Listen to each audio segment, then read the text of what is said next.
रशियाचे राष्ट्राध्यक्ष पुतीन यांचा जागतिक राजकारणात वेगळाच दबदबा आहे. रशियातील पुतीन पर्व म्हणजे जागतिक राजकारणाचाही एक महत्त्वाचा भाग.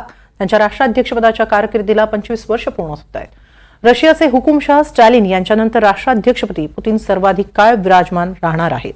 इतकंच नाही तर रशियातील घटना दुरुस्तीनंतर ते 2036 पर्यंत राष्ट्राध्यक्षपदी राहणार आहेत. त्यामुळे यात ते स्टॅलिनला मागे टाकणार आहेत.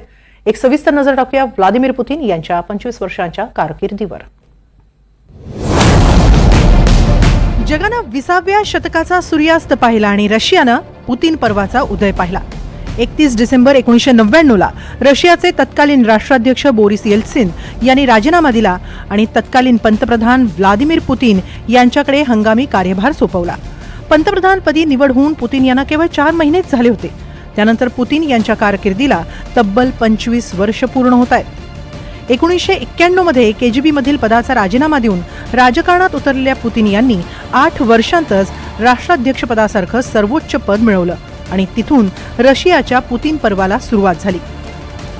पुतीन यांचा जन्म 7 ऑक्टोबर 1952 रोजी रशियाच्या लेनिनग्राड म्हणजेच आत्ताच्या सेंट पीटर्सबर्गमध्ये झाला.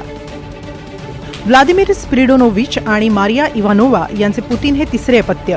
पुतीन यांचे आजोबा स्पिरिडॉन पुतीन हे लेनिन आणि स्टॅलिन या दोघांचे वैयक्तिक शेफ, तर पुतीन यांचे वडील सोव्हिएत नौदलात पाणबुडीच्या ताफ्याचे सदस्य. दुसऱ्या महायुद्धात गंभीर जखमी झाल्यानंतर निवृत्त झाले. पुतीन यांची आई एका कारखान्यात नोकरीला होती. पुतीन यांचं शालेय शिक्षण लेनिनग्राडच्या शाळेत झालं, तर उच्च शिक्षण लेनिनग्राड स्टेट युनिव्हर्सिटीतून त्यांनी पूर्ण केलं. ते कायद्याचे पदवीधर आहेत. शिक्षण पूर्ण केल्यानंतर त्यांनी रशियाची गुप्तहेर संस्था केजीबीसाठी 16 वर्ष एजंट म्हणून काम केलं. त्यानंतर केजीबी मधील पदाचा राजीनामा देऊन त्यांनी राजकारणात प्रवेश केला. मे 1990 मध्ये पुतीन यांची महापौर सोबचॅक यांचे आंतरराष्ट्रीय घडामोडींचे सल्लागार म्हणून नियुक्ती करण्यात आली. 28 जून 1991 रोजी त्यांची सेंट पीटर्सबर्ग महापौर कार्यालयाच्या बाह्य संबंधांच्या समितीचे प्रमुख म्हणून नियुक्ती करण्यात आली. याच काळात USSR अर्थात युनियन ऑफ सोव्हिएट सोशलिस्ट रिपब्लिकच्या विघटनाच्या हालचाली सुरू झाल्या. या घटना पुतीन यांचं राजकीय व्यक्तिमत्व घडवण्यासाठी महत्त्वाच्या होत्या. युरोपमधले पूर्वीचे जे देश जे सोव्हिएत रशियाचा भाग होते त्यांना नॅटोचं सदस्य करण्याचा झपाटा हा नॅटोने सुरू केला आणि त्यामुळे रशिया असुरक्षित बनला. ह्याच असुरक्षिततेचा फायदा व्लादिमीर पुतीन यांनी घेतला आणि त्याच्याच आधारावरती त्यांनी इतकी वर्ष सत्ता जी आहे ती आपल्या हातात ठेवली. मात्र त्यांनी रशियाला त्यांचं गतवैभव जे होतं, विशेष करून आर्थिक क्षेत्रामधलं जे गतवैभव होतं ते पुन्हा एकदा प्राप्त करून देण्याचा प्रयत्न केला. 1999 मध्ये 31 डिसेंबरला तत्कालीन राष्ट्राध्यक्ष बोरिस येल्त्सिन यांनी अचानक राजीनामा दिला आणि त्यांचे पंतप्रधान व्लादिमीर पुतीन यांची हंगामी राष्ट्राध्यक्ष म्हणून निवड केली. पुतीन यांच्या राजकीय कारकिर्दीतला हा टर्निंग पॉइंट ठरला. 2000च्या अध्यक्ष निवडणुकीत पुतीन यांनी जवळपास 53% मतपत्र मिळवून ही निवडणूक सहज जिंकली. यावेळी त्यांनी मजबूत बाजार अर्थव्यवस्था स्थापन करताना भ्रष्टाचार दूर करण्याचं वचन दिलं. तसंच रशियाच्या 89 राज्य आणि प्रदेशांवर पुन्हा दावा केला. 14 मार्च 2004 रोजी ते दुसऱ्यांदा अध्यक्षपदी निवडून आले. यावेळी त्यांनी राज्यपाल निवडीचे सर्वाधिकार राष्ट्रपतींकडे राहतील अशी कायद्यात सुधारणा करून घेतली. तसंच आरोग्य सेवा, शिक्षण, गृहनिर्माण आणि शेती सुधारण्यासाठी राष्ट्रीय प्राधान्य प्रकल्प सुरू केले. यानंतर मात्र त्यांच्यासमोर मोठी अडचण होती ती तिसऱ्यांदा निवडणुकीला उभं राहून निवडून येणं. कारण रशियन कायद्यानुसार सलग 3दा अध्यक्ष निवडणुकीसाठी कोणताही नेता उभा राहू शकत नाही. यावेळी त्यांनी त्यांचे उपपंतप्रधान दिमित्री मेदवेदेव यांना अध्यक्षपदी उभं केलं आणि स्वतः पंतप्रधानपदी निवडून आले. मात्र 4 मार्च 2012 रोजी पुतीन यांची रशियन अध्यक्ष म्हणून 3 टर्मसाठी निवड करण्यात आली. तर 7 मे 2012 रोजी पुतीन यांनी राष्ट्राध्यक्ष म्हणून तिसऱ्यांदा पदभार स्वीकारला. तिथून आजवर पुतीन यांच्याच हाती रशियन राजकारणाच्या दोऱ्या राहिल्या.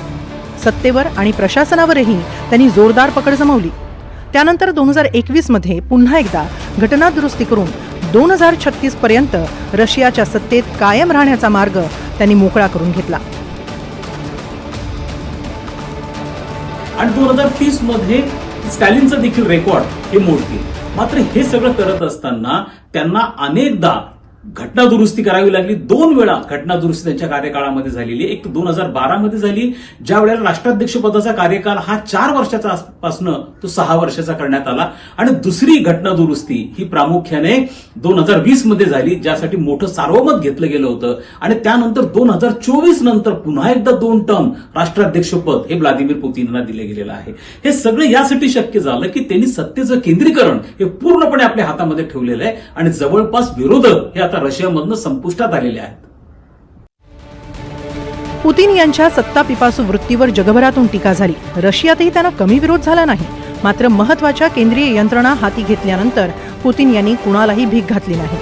अलीकडेच नवाल्नी या त्यांच्या कट्टर विरोधकाचा तुरुंगात मृत्यू झाल्यानंतर त्यांना कडाडून विरोध करणारं कुणीही रशियात उरलं नाही. त्यामुळे 2036 पर्यंत पुतीन यांची सत्ता निर्विवाद राहील याचा मॅप स्वतः पुतीन यांनी तयार केलाय.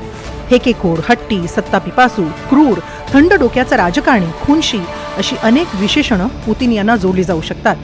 मात्र सध्या तरी त्यांच्या या वृत्तीला आवर घालणारा विरोधक उरलेला नाही, ना रशियात ना जगात.